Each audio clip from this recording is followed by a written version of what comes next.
longer. So this is something that we need to address. And the second remark or comment on what you mentioned about the replacement of live animal transports by meat or milk or semen and embryos, I think this will work. This will not work, because you also have to have the customer in mind. So I think you can trust a customer in the North African country. If he wants to buy a breeding heifer, he wants to buy a breeding heifer. He does not want to buy milk. If he would want to buy milk, he would buy milk.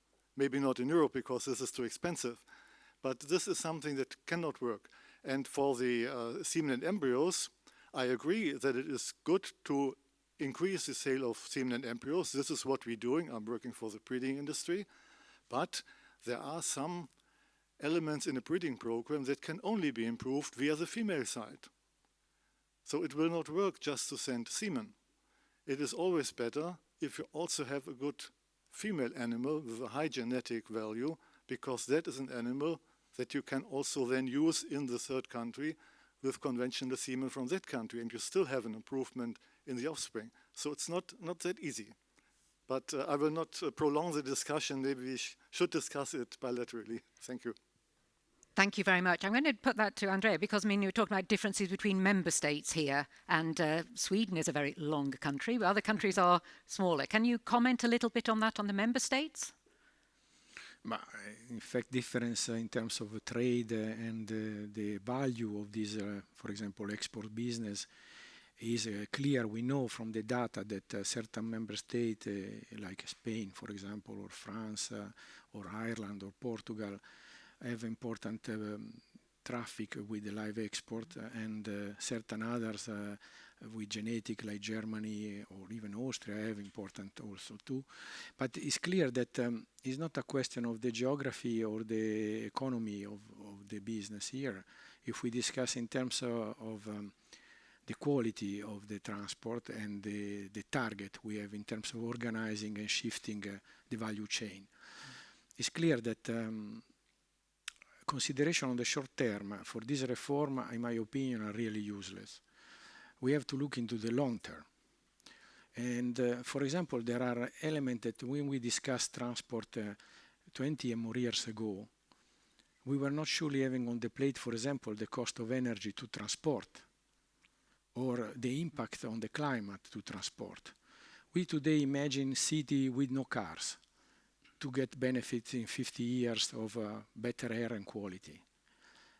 And I think that when we talk about proposal of the Commission with an implementing phase could be of 15 years, of 20, and the negotiation in the middle, I wonder what will be the demand of transport and what will be the cost of it in terms of many parameters that we try to assess. But this is another important element we have, the data about the impact we have.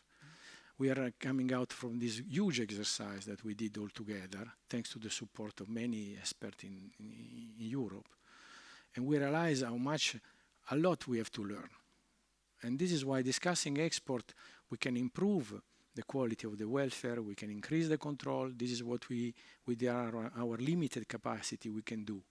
But it's very difficult to foresee what will be transport in 20 and more years. Like I cannot say if I will be able to go again to work every day with my car in 20 years.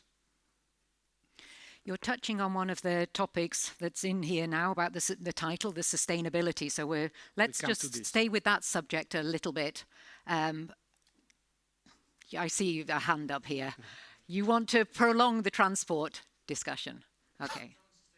Okay, then I just do a little bit of the idea of this with the sustainability part of it.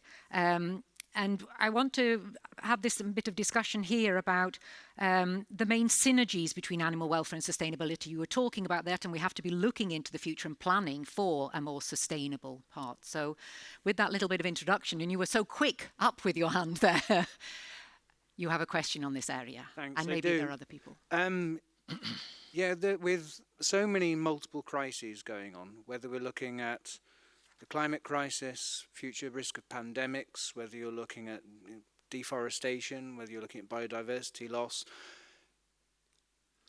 and the number of times we've heard today about the potential of costs and benefits I wonder whether the panelists could say what they think is the greater cost, the cost of doing something or the cost of doing nothing. Okay, thank you very much. And this actually comes very much into the title of this, Can We Afford Not to Improve Animal Welfare? So maybe I just ask very quickly, short, each panel member to say that. Yves, what do you... Thank you. I think we cannot afford to do nothing, but I think the big challenge there is indeed the holistic assessment we should try to do with data that are probably not available, to do that in an, I would say, scientific framework that capture everything at the same time. And I think that's crucial. We can bring up again and complain about the lack of data, but I think it's a crucial element. How good are we able to do impact assessment with the data that is available? And having said that, I have to admit that the mandates we received, we clearly got the message, you look at the animal welfare, but we are recognizing for sure that there is a lot more behind that, cost benefit, and that we should try to be able. So I would believe that in the future, and EFSA is one of the advocates for one health, one welfare and all these words, but I think it's very broad, and mandates should be able also to tackle different aspects at the same time and do the assessment as big as we can do and take into account all these considerations. That would be a more, I would say, holistic answer we can probably give as we can do now. But I think we need to start, and that's maybe another topic for later, I don't know, but the data are crucial. Without data, you need to elicit experts, which is very good. We have the best experts around the table that we could have, so we trust that. But data are crucial for certain elements for which we do not have now, I think, enough data to have the full picture. And it's also a very challenging question to combine, and putting all the crises on one table. It's challenging, but I believe future mandates, future requests should be a bit more holistic, where the question from the start is really look into that as well and take that on board for your answers later. I hope that partly answers your concern, but... Does anybody else in the panel want to answer that? Reineke, you... Well, we'll be happy to. Indeed, I really believe that the cost of inaction is much higher than the cost of action, which may have a higher short-term economic impact.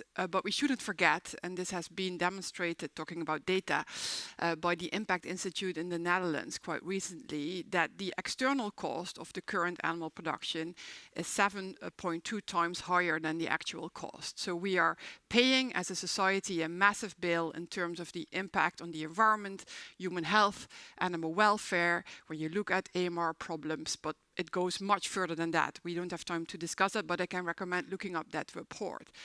So the question is really, how can we not only improve the lives of animals, but how can we make sure that goes hand in hand also with a totally different farming system? I think that there are good examples in Europe. For example, the caring farmers in the Netherlands, they really also experiment with integrating environmentally friendly approaches and animal welfare. Better Life in the Netherlands is also an example where you see that farming systems have also been proven commercially viable and go for a step-by-step approach.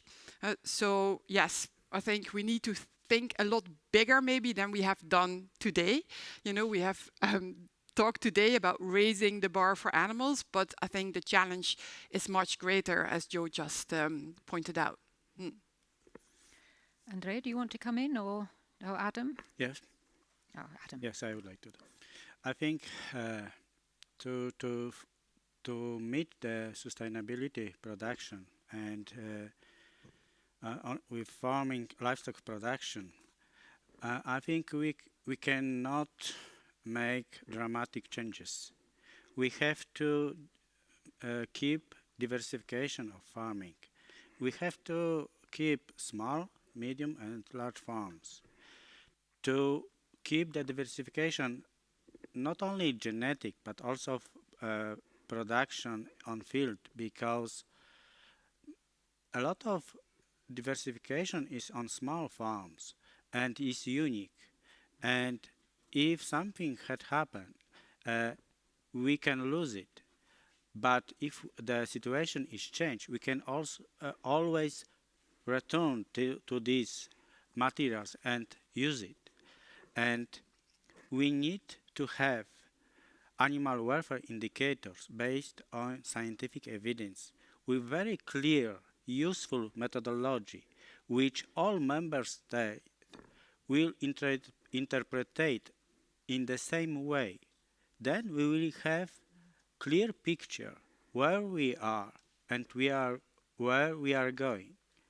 And first of all, I think we to improve the animal welfare standards in livestock production in Europe, I think we have to focus on soft animal welfare indicators, which are not very, they don't need huge investments on farms. Farmers can do it by changing the management of the animals, of the management of feeding animals, or organization of production. Then we can slowly go to the changing the structure, because we have old farmers and we have to keep the livestock production, because we have to be prepared on different situations. Like we have right now crisis, like the war on Ukraine. It had and has very huge impact on Polish agricultural market, and we don't know what could be in 5 or 10 years. How changes we have to force. So we want to keep diversified here, because we don't know what the future is going to be, and you were in on that a little bit also, Andrea. And then also I just think you came back on the topic of animal welfare indicators. I mean, there are lots of sustainability indicators out there that are being gathered in. I mean, maybe this is something for EFSA in the future, be linking its animal welfare indicators together with sustainability indicators to be doing the risk assessment of these balances of this area here. So I think there's a lot of work to be done, because, okay, we can't see the future, but maybe we can evaluate some of the risks of these potential futures, potential scenarios. Yep. Do you want to come on this, or should we go into a different question? Well, it's connected in the sense that's because as a panel it's good to continue the flow, and we have many good experts around.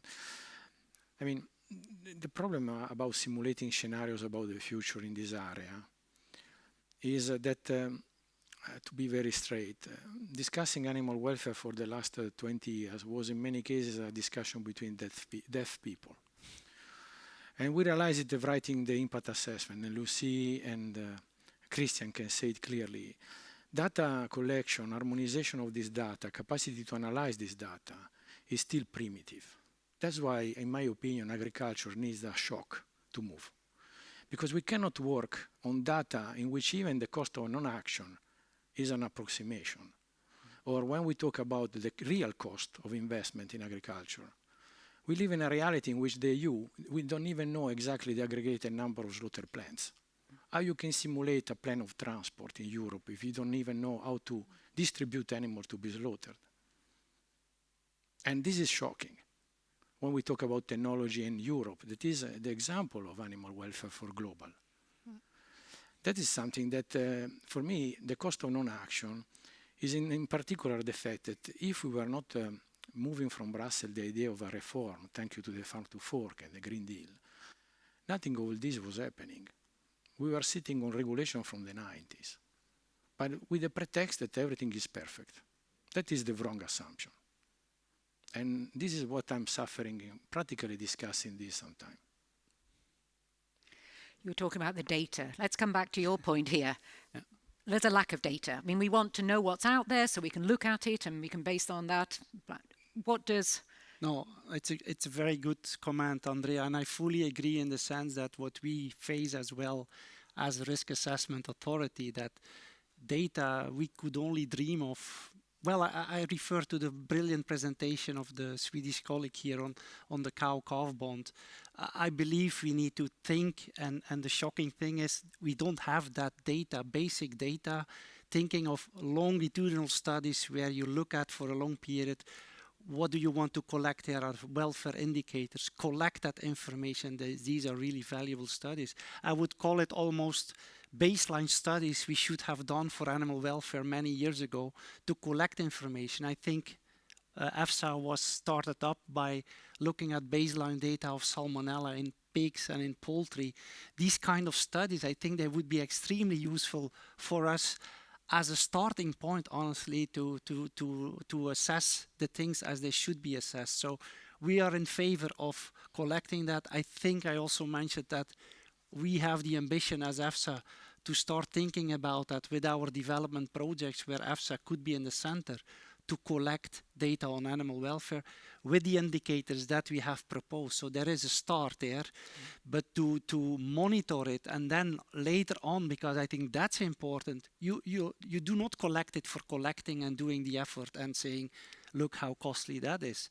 What are we going to do with that to follow it up and to then say, intervene, to say this is the priority, we can intervene there, and then you have a basis to come up with interventions and follow it up, and then eventually see the benefit of that intervention and also give incentives to people that reach a kind of certain benchmark. So data is crucial, but I follow Andrea by saying, yes, sometimes we are a bit shocked as well to see, wow, this is such a basic.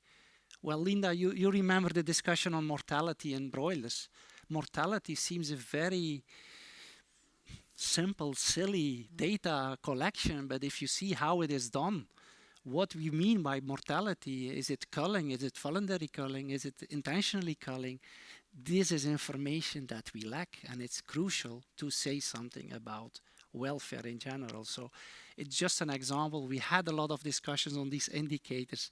Are they valid and are they robust? And all the indicators I showed this morning, what they should be.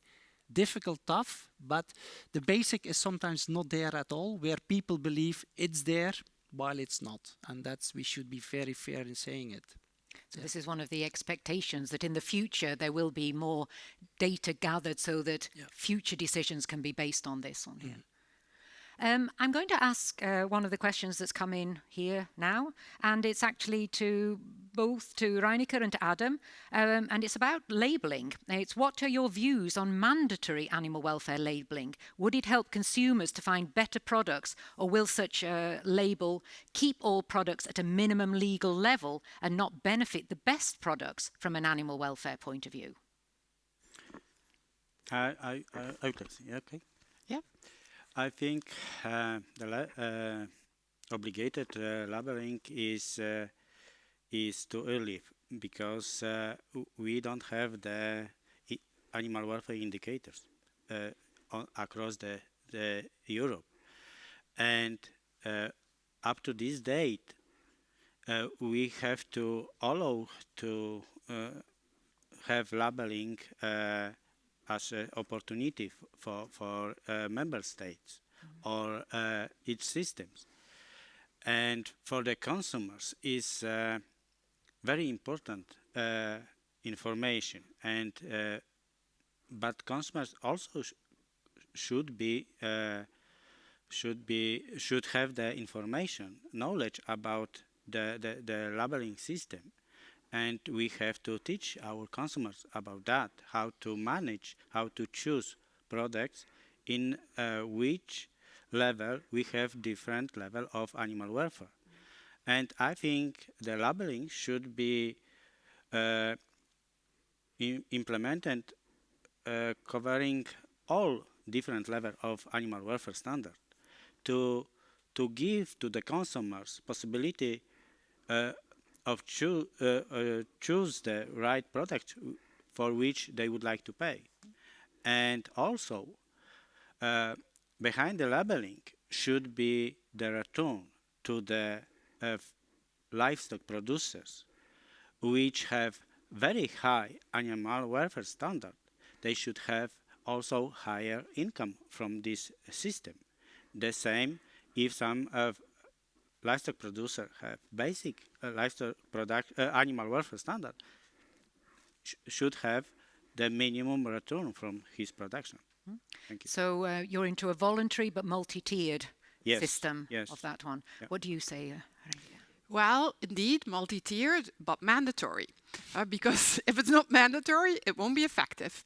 Because we have this multitude of beautiful labels already around. In some countries there are more than in others, but consumers clearly don't see the wood for the tree. So what we really need to see is mandatory method of production labeling, meaning that also so that all the products are labeled, not only the welfare plus of welfare plus plus, but also the baseline should be labeled, because otherwise consumers will never see the difference, and also there won't be incentives for producers to upgrade, because that's the beauty of a mandatory labeling framework, that it won't only help consumers to be more informed, but it can also be used as an incentive.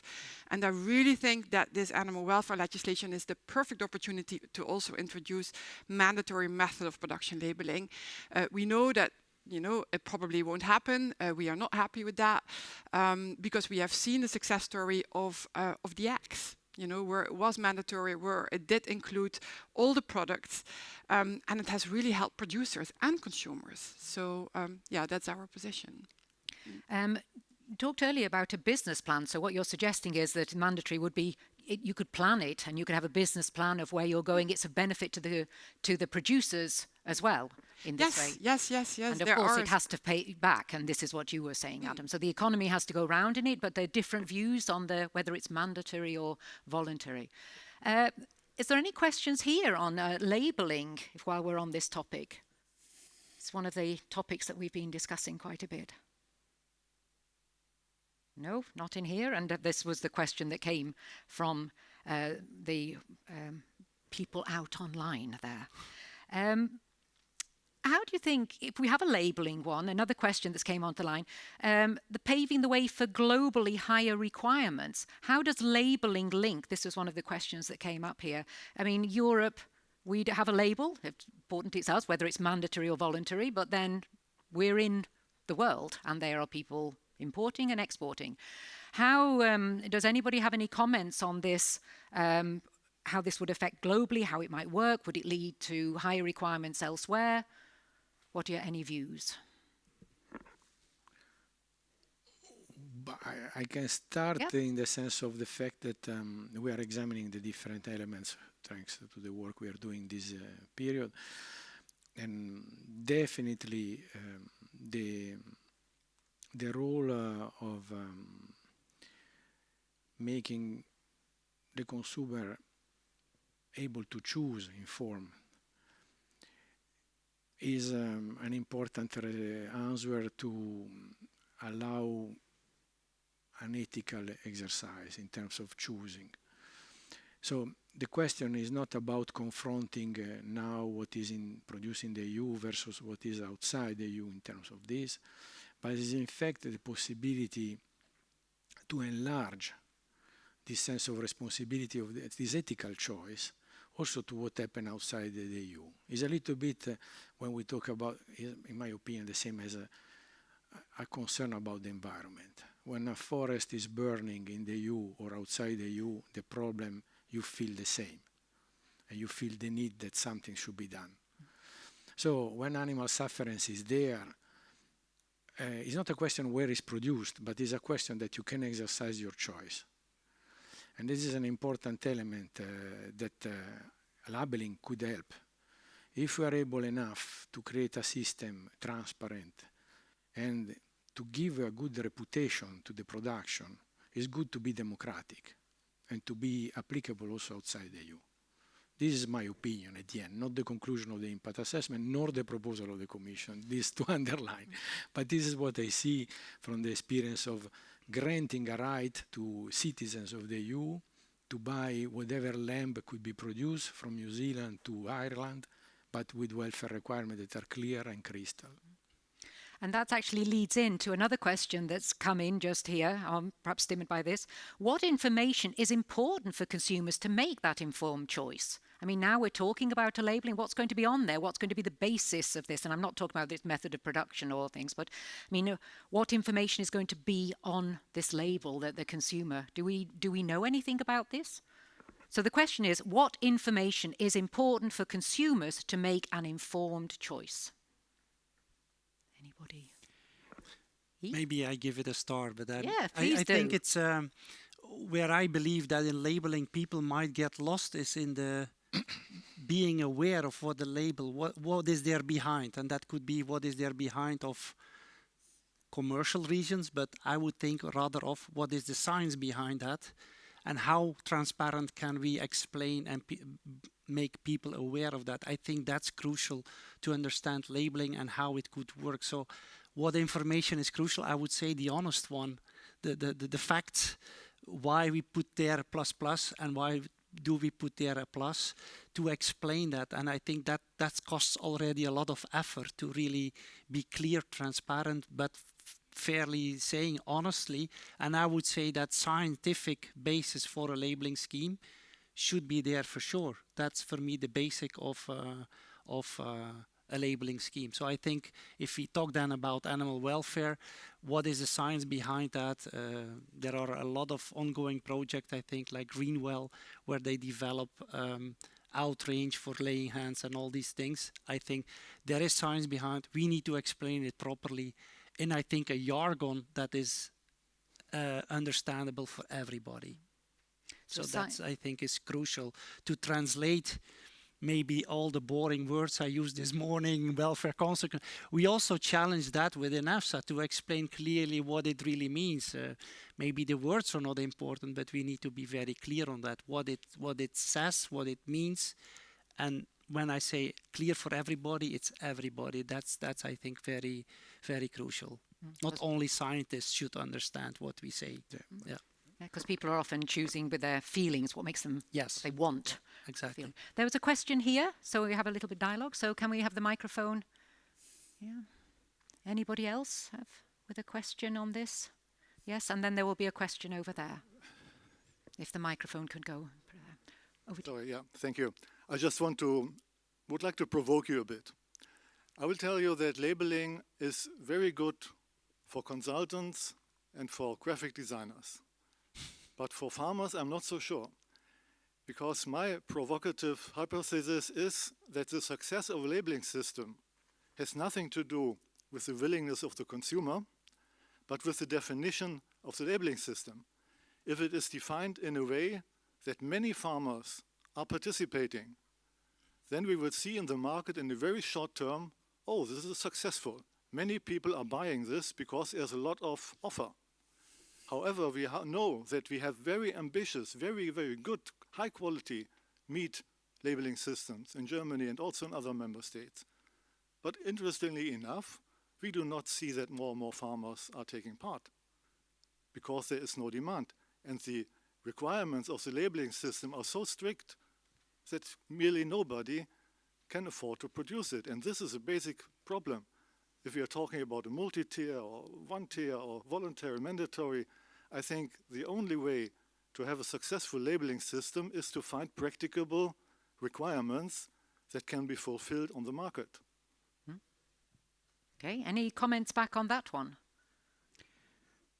Well, I would say the many success stories elsewhere show that it can work. You know, I fully agree with you that these schemes should be practical, but look at RSPCA Assured. You know, it has really instigated a big trend in the UK, the same for Better Life in the Netherlands. What I believe is that it's very important that this should not be with NGOs, you know, it should be a role of the government to put in place mandatory, again, method of production labeling, you know, so they provide the framework wherein the marketing claims, you know, can be classified. So there is this transparent and honest system, which is not the case at the moment, because we also know there are lots of false marketing claims. So I think at the moment, yes, the risk for failure is quite significant. That I agree with you, and that's why we need now the EU to introduce something mandatory. Okay, so we have to follow the success stories, because there are success stories out there, but there are also examples where it hasn't worked of things. So we have to learn from our mistakes. There was a question over here. Thank you. My name is Camilla. I'm from the Animal Rights Organization in Sweden. And I have a question for Reineke. When we're talking about labeling, do you think the European Chicken Commitment should be like a criteria that could work with labeling to get producers as well in that same mind that a lot of companies are showing a great interest for the European chicken commitment, and maybe you can tell more about those criteria if everyone doesn't know already. Thank you. Anybody want to answer about the chicken commitment? You all know what the European chicken commitment is? Mm-hmm. Yes? Well, Yeah. Yeah, so it's an initiative that really tries to engage with corporates to raise the bar for broiler chickens, meat chickens, in terms of stocking density, slower growing breeds, light enrichment. And it has been a great success story so far. It's the bottom line, I would say. It would be great if the new legislation would at least reflect that level of ambition. In terms of labeling, I think that it's a start, but then, you know, we need to aim higher, as it's still a very intensive system, but clearly it also shows this success story that it can be done, and that lots of industries have already converted. So there is a good economic case too, and that it's also enormously important in terms of animal welfare. I would say that meat chickens are living one of the most miserable lives in the EU.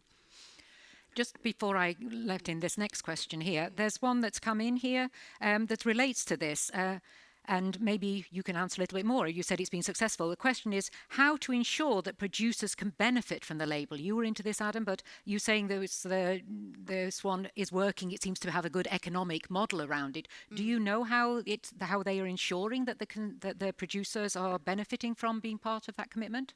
Yes, I think what's really important is that no one goes below the bottom line. Of course, when you have legislation, that is hopefully a given. But when you work with corporate commitments, it's very important that you say also as an NGO movement, you know, we don't accept any commitments that go underneath this bottom line, because then corporates will have to commit to that level, and then producers will benefit, because then they're the level playing field. Okay. Yeah. There's a question down here.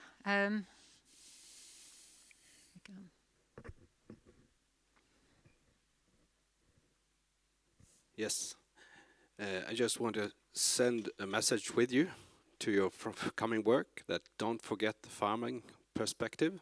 You can regulate, and you can regulate a lot. And we've done it in Sweden, and we've been quite successful, but we lost a lot of farmers. We were 13,000 pig farmers in 1994, we're now 800. We lost half of our production due to competition to cheaper breedings. And we are proud that we have we think, a good pig production and a good beef production too. But we should know that we have to eat something in the future too. And we could eat green stuff and meat, you can choose, but something we have to think about what is coming. We have wars, we have droughts, we have problems. So it's bring the farmers into the expert groups. Andrea, do you want to come on this? Because I get the impression there's been a lot of consultants and farmers are part of this. But maybe you want to come in on this one here? Yes, but indeed the process of consultation is incredibly transparent. We met farmers at every level, at European level, but also national level, different situation. One thing to say is that one of the elements that is really peculiar is that, as I said at the beginning of this debate, when we talk about farmer and you define farmer, you have in your head an idea of farmer. But farmer is not a stereotype definition. I mean, if you look in terms of an impact assessment, it's really important this, because the differentiation of the opinion also by farmer about the future of welfare and what they report to you is, and the dialogue on welfare was not happening since many years, reveals that there is an evolutive thinking about that. For certain farmers, welfare appears as an evolution of zootechnics to give resilience to the system of farming of the future. For certain farmers, like the slow food farmer that I met, for example, a category of farmer that is really related to pasture, to the land, they see as a preservation of biodiversity and tradition. they see the same problem of competition you mentioned. But also the one competing with this farmer of slow food are a defined farmer. It's a free market. The question comes, and again, I was not speaking about when we always mention citizens and labeling, no? Because we were saying we should teach to people about the label. I'm not completely in agreement with that, because this presupposes that I'm stupid, because I'm a citizen, and I need to be taught what I have to choose. Sometimes my feelings should be respected. When you see the milk that we showed before, with the label of the cow with the mother, with the calf with the mother, it was shown before, and was said a success story, business-like. I think people are buying for their feeling too, but because many are understanding without explanation that a small child to spend time with the mother is good for him or for her. You need so much science to demonstrate how much in an intensive condition, how far, and we saw very well with the presentation of today. But I will not demonstrate this as a case of stupidity in human being, because they don't understand what is this label of this Tetra Pak. So to come to farmer, and I conclude, I would like to be respectful of other farmers when I speak about farmer. Yes, you want to reply back? I forgot, we are a part of the solution, I believe, and I'm trusting that we can do that, and we have to be circular and resilient, and we need to be relevant for the future, for the consumer, for the environment, for everything, for the animals. I mean nothing else, but we have to think what we do on a European level, and we can look at Sweden as a good example in some ways, but also see the effects, what we did, so we don't be surprised. I'm just going to pull in another question here, and then maybe I would like to react to the Andrea. Yep, we can do that after this question here, because I think it's relevant, and I want to put in this one and gather up some questions. It was about the question, I'll reword it as a long question, is about country-specific guidance. You're talking about Sweden and our experiences, and there are other countries with other experiences, and yet here we are in the European Union, then we're in the world. So the question here is the need for country-specific guidance regarding specific measurements around welfare, and also the consumers in different countries will have different views and attitudes. So, I mean, you're talking about differences, there are also country differences in this one. So I just throw in that part to it, and then we can continue this discussion, and you wanted to make a point. Yes, thank you. I would like just to make it clear what I said, maybe sorry for my limitation of my English, that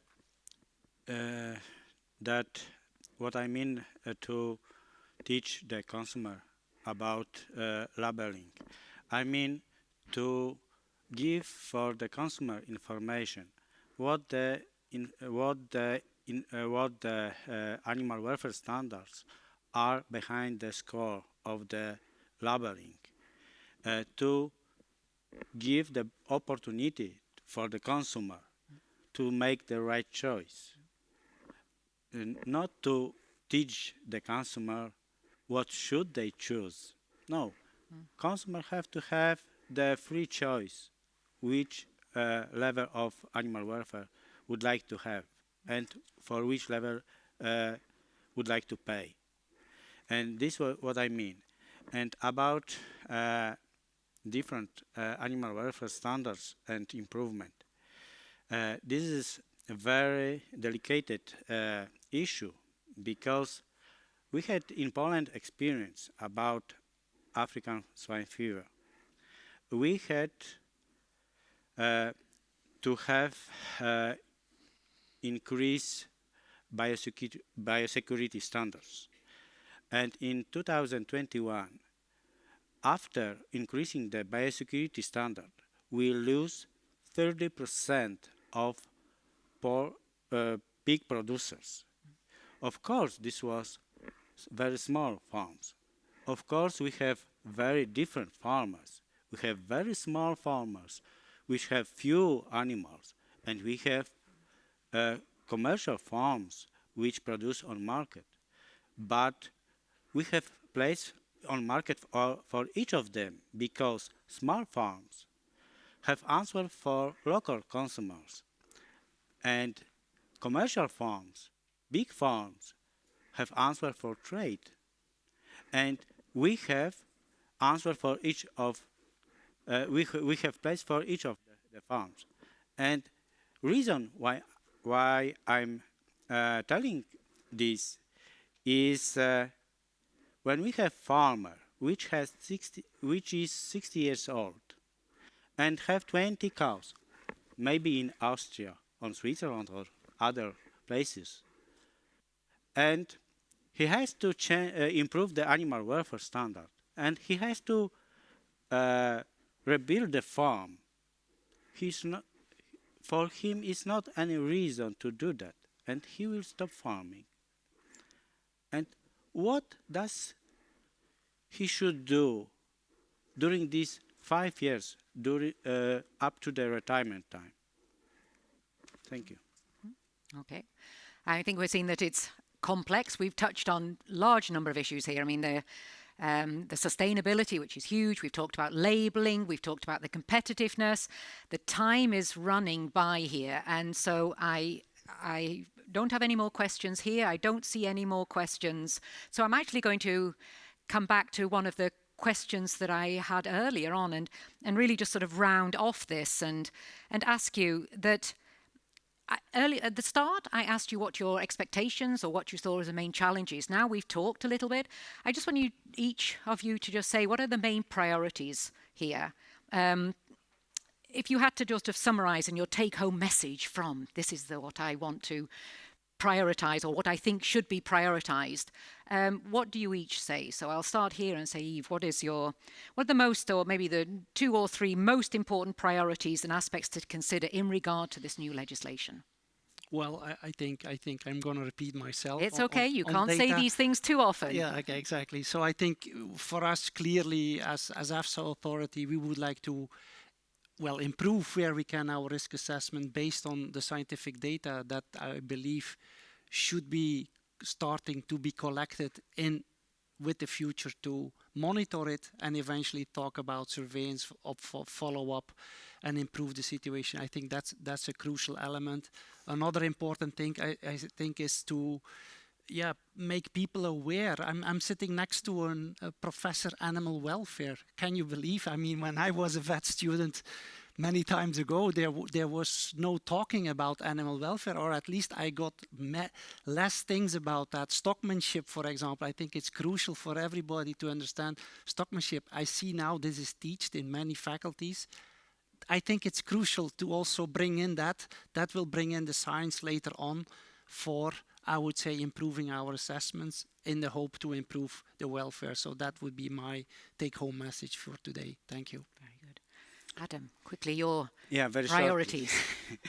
The most important is in new legislation is food security, the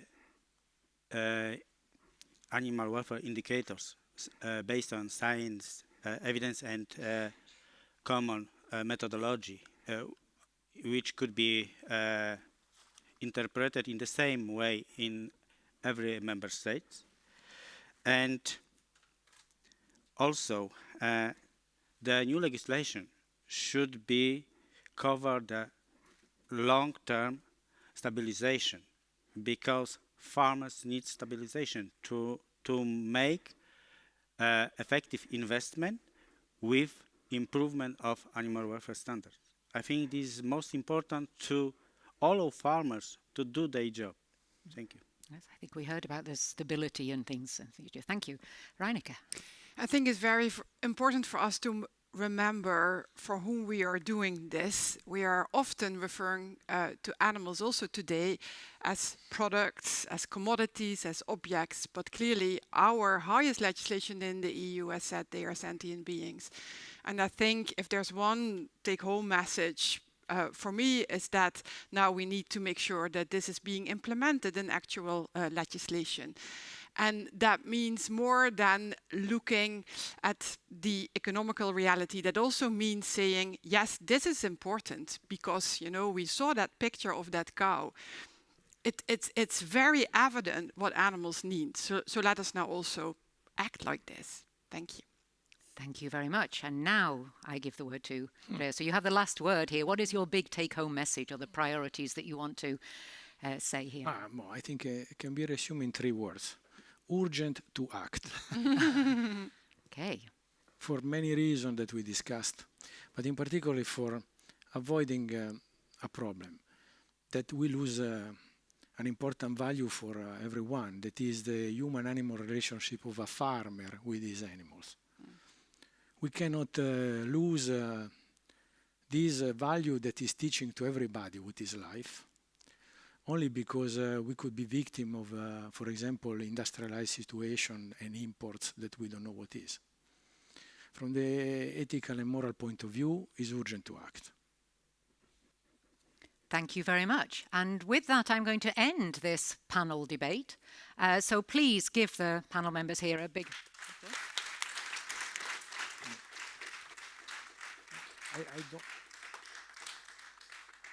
And thank you very much for your questions, and thank you also for the people online for their questions.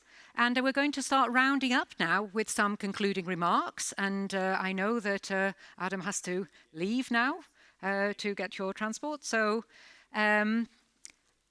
we can sit here, I think. I'm going to pass the word to Christina Nordin, who is the Director-General of the Swedish Board of Agriculture.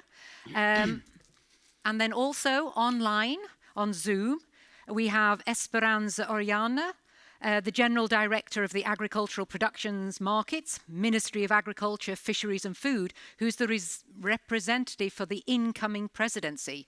So with this, I give the word to you. Thank you, Linda. And I must say that this is actually a historic moment because I think I'm the last speaker at all during the Swedish presidency. And the theme of that speech is animal welfare and competitiveness. That's something, I think. That means something, I think. Sorry? Okay, I'm Director-General for the National Board of Agriculture, and we are a national agency with a broad mission in agriculture, animal health, animal welfare, plant health, fisheries. We are responsible for the state veterinary organization, rural development, and we are also within the framework of the Common Agriculture Policy. We are both managing authority and paying agency. But the core of our task is competitive farmers, healthy animals, animal welfare, healthy soil, healthy plants. So healthy inputs give competitive farmers. I would like to start with we all are very much aware of the challenges for agriculture production. Climate change is a fact. The loss of biodiversity is a fact. Antibiotic resistance is a threat. At the same time, we have a growing population which need more food. And on top of that, we have been fighting a pandemic, and we have also this aggressive invasion of Russia into Ukraine. So yes, there is challenges, and we must start this transition into a sustainable agriculture production. And in this sense, animal welfare is, of course, one very much important part of this. Change is necessary for a more sustainable animal production. And of course, high animal welfare ambition is, of course, important for the animals. In a society, modern society, we treat our animals good. All of us who take care of animals must treat them good. So it's important for the animal. But besides, it's very close linked to human health. And we have heard it previous today that healthy animal where high animal welfare standards, they don't need medication, they don't need antibiotics. And if we reduce the use of antibiotic, we reduce the threat of antibiotic resistance. And that's important for the whole society. We also see that the demand for animal welfare is increasing. And the more we know, the higher demands. And we have to act now because the demand will be even bigger.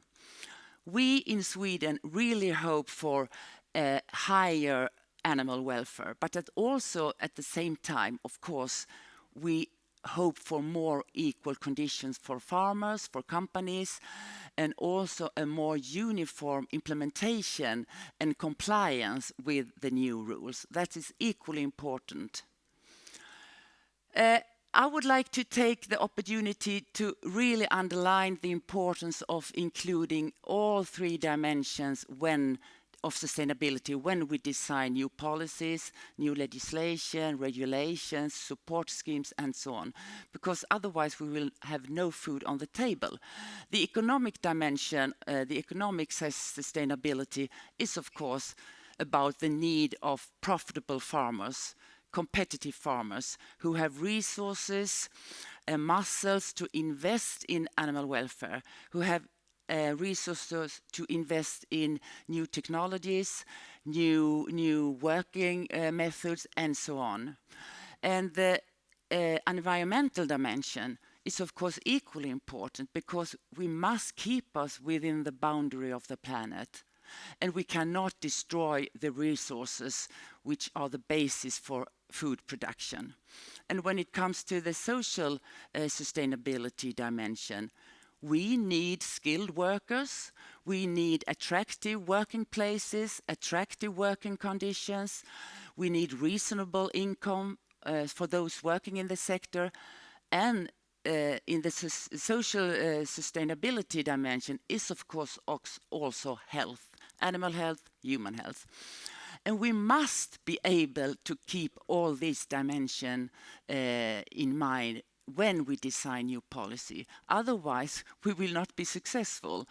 I think that is a key issue. We have to work with all three dimensions.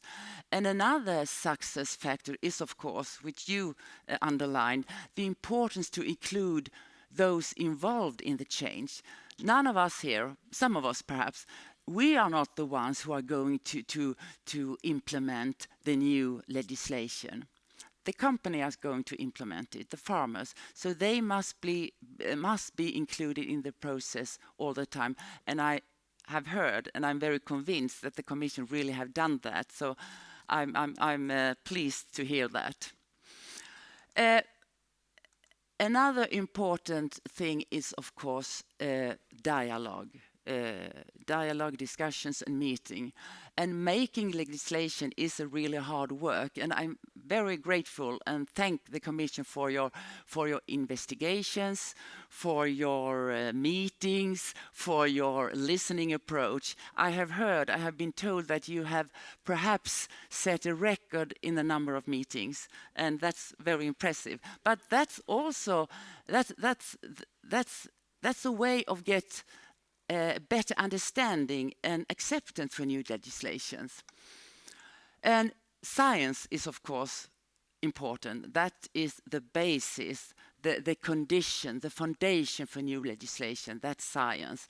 And I really want to thank EFSA for your extensive and very huge work, which is very important for acceptance and for a better understanding. And then, of course, Sigrid and Rebecca, I think it's really important to also share and to communicate, to spread knowledge on new research, very concrete. And I thought it was very exciting to hear about Sigrid, the cow and calf, and also from Rebecca that is actually pay off to work with animal welfare. Very interesting. And then, of course, I would like to thank you, the panel. Very many interesting perspectives to consider. And I would like to thank all of you here, the delegates. And finally, I would like to turn to the Spanish colleague and perhaps hear something what they are going to prioritize during their presidency. Please. Hello, good afternoon. Good afternoon to you all. Thank you very much. Thank you, Christina. Thank you to the Swedish presidency for the opportunity to address these words to you. Just as we face a new responsibility with the utmost enthusiasm, the assumption of the work on animal welfare as presidency of the Council. A dossier which I'm sure will mark the European agri-food model in the coming years.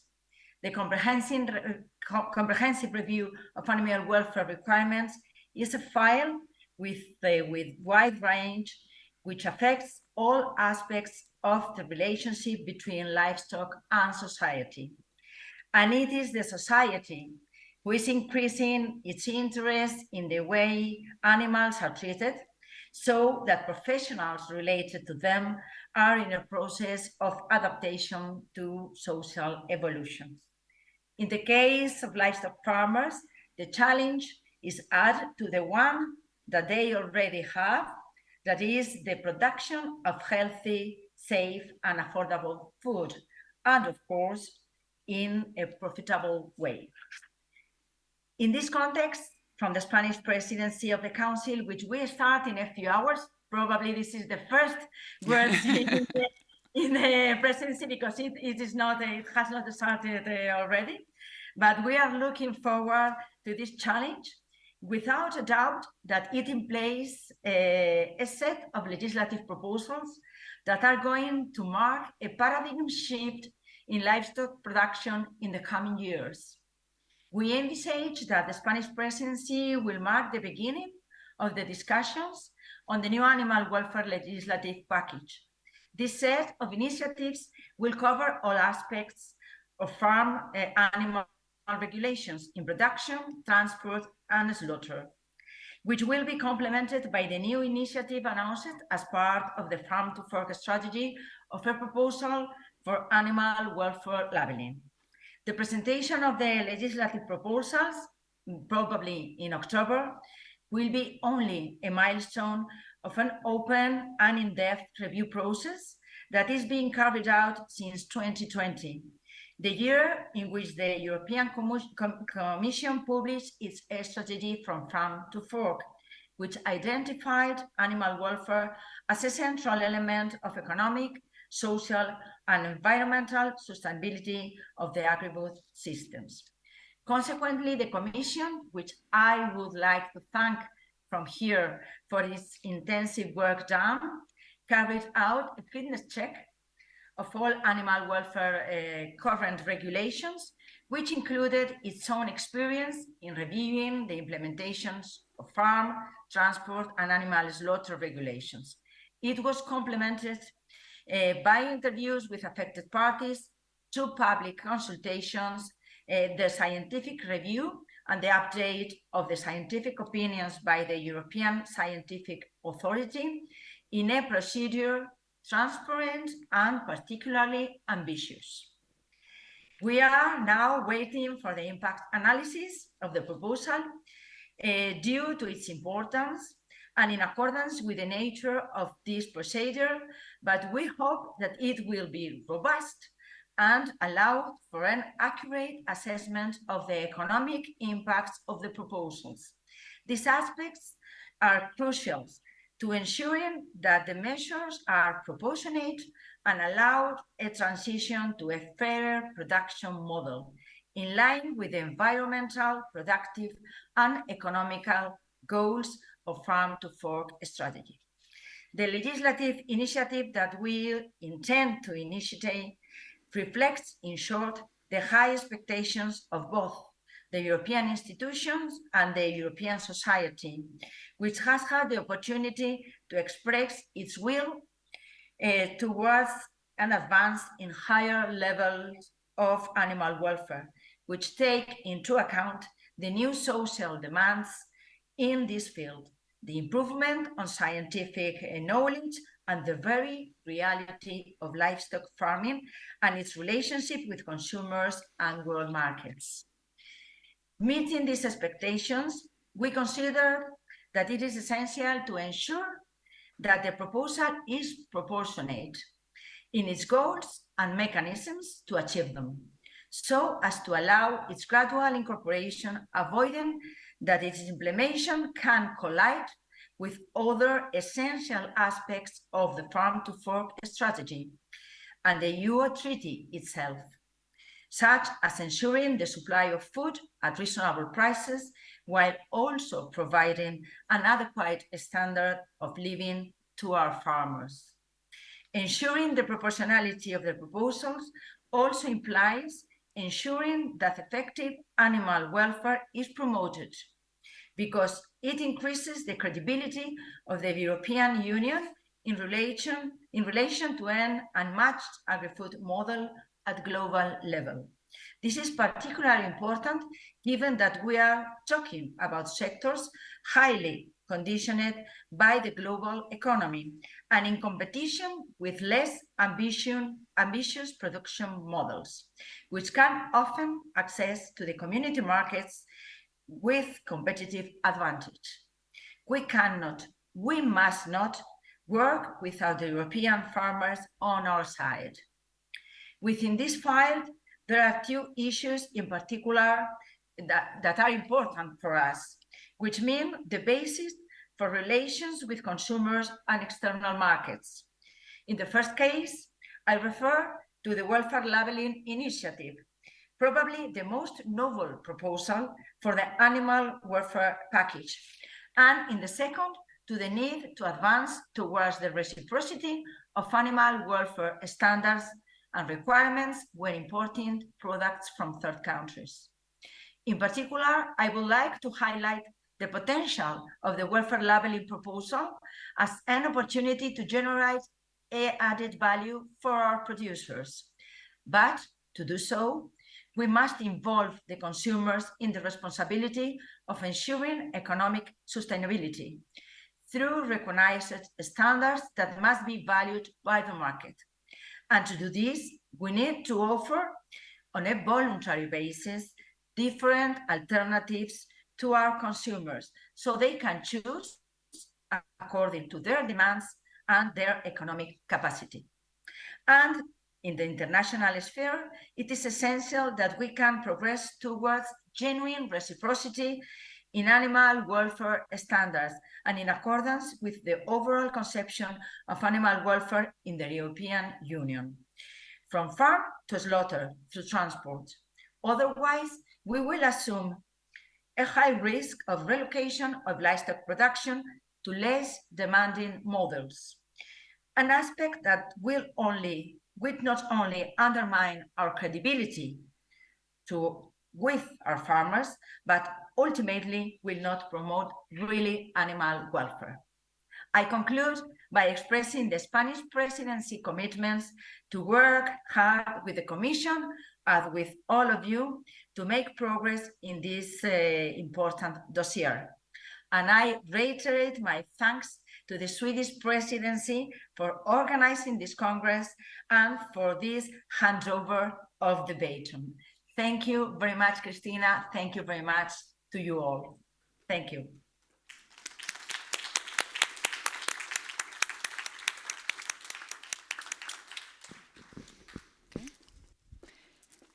Thank you very much, Christina. Thank you very much for that. I just have some final practical things to say here now. So a little bit about this to say, to thank once again the speakers, the panel, to thank everybody who asked questions and the technicians for putting the questions, both running around with the microphones here, but also arranging so that the questions from the people online came in and we could include those as well. I want to thank the people at the Ministry, at the Swedish Board of Agriculture and here locally at the Swedish University of Agricultural Sciences for all their work around organising this meeting and the practicalities of it. And then for those of you that are here in Uppsala, a reminder, there are 2 buses going from here. One will go directly into Uppsala and to the hotel, and another one will go out to Arlanda, Stockholm Arlanda Airport. So be sure you get on the correct bus. Whatever your travel plans, I want to wish you a very good journey. And whether you're here in Uppsala or whether you're online, I want to wish you a very pleasant evening and a good weekend. So thank you very much. Thank you. Oh, thank you. Thank you. Thank you. Thank you.